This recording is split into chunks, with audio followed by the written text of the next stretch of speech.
First hearing on the lawsuit San Diego County filed against the Department of Homeland Security. This after ICE turned county leaders away at the Otay Mesa Detention Center when they were trying to conduct a health and safety inspection. News 8's Tori Apodaca spoke with a young woman who was detained there, shares her story of what the conditions were like there. Tori?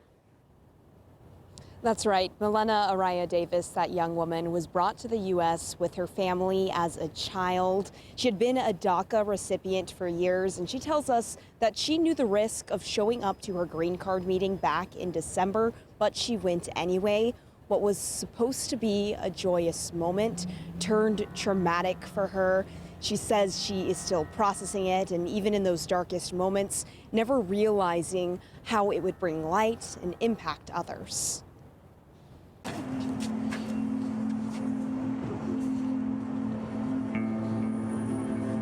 An emotional reunion with her husband and family.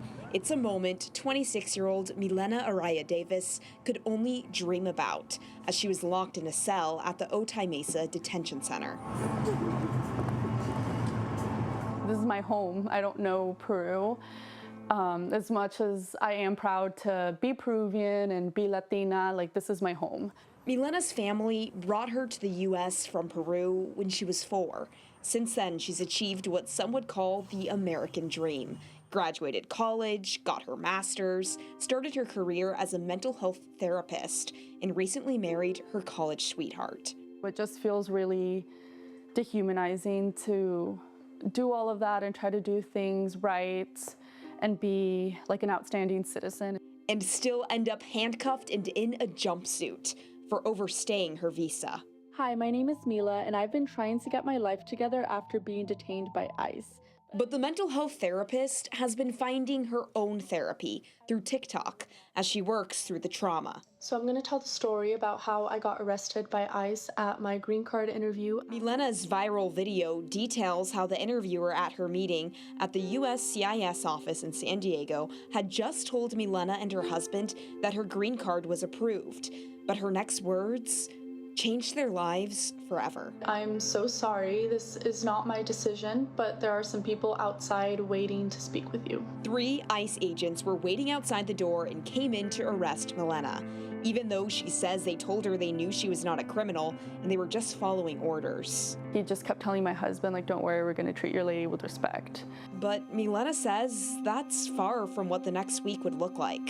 From there, she spent 12 hours in a holding cell at the federal building and then was transported to Otay Mesa. The ID that they give you when you finally get to the detention center and you're being processed. Where she says she slept on the floor on a plastic pad in a cell she shared with 7 other women, drinking hot water out of a Dixie cup from the single metal sink. So my lips were just super chapped and dry and bleeding because of how dehydrated I was. This video from when Milena's family visited her at the facility. Milena was recovering from a back injury when she was detained, but claims the detention center didn't give her the prescribed meds her husband dropped off for 4 days. And the 3 meals a day she was served were small portions that consisted of mostly carbs and cake. But there was a couple times where I physically could not chew the food or get it down because it kind of just makes you gag. She questions if they were even edible at times. The one that sticks out most to me is that we got a meatball one day. I bit into it and it was completely pink inside. So just raw. Everybody loses when not just basic safety and health rights are violated, but just human rights. San Diego County Supervisor Paloma Aguirre was one of the local leaders denied access into the facility as they tried to perform a health and safety inspection after getting concerning reports of what's happening inside. This email shows that local ICE had approved their visit, but national ICE denied them at the door, only allowing the county's chief medical officer inside briefly. The county responded with this lawsuit against the Department of Homeland Security, claiming ICE violated a California law passed in 2024 that gives health officials the lawful right to inspect a privately owned detention facility. But do the county leaders count as health officials? Legally, they can argue that any personnel who are related to do safety inspections, not just only health, should be allowed to go in and inspect those safety conditions, not just only health.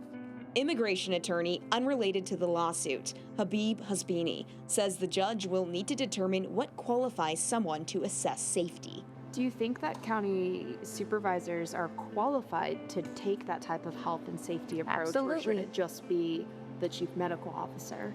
You can't separate the two. We are the public health authority, and we should have been allowed entry to the detention center.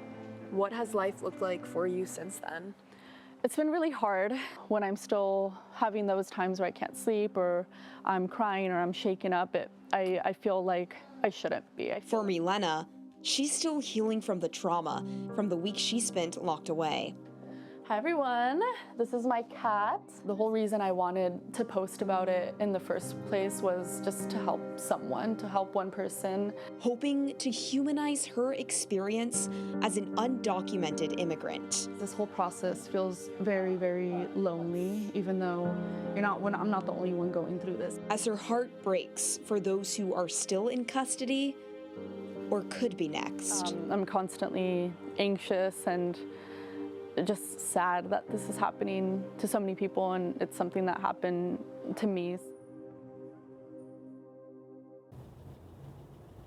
Now, the Department of Homeland Security has not commented on the lawsuit, but it did give me a statement that says in part, quote, ICE is regularly audited and inspected by external agencies to ensure that all ICE facilities comply with performance-based national detention standards. This is the best health care many aliens have received in their entire lives. And back to Milena and her story, getting detained did delay her green card process, so she is still waiting for that approval.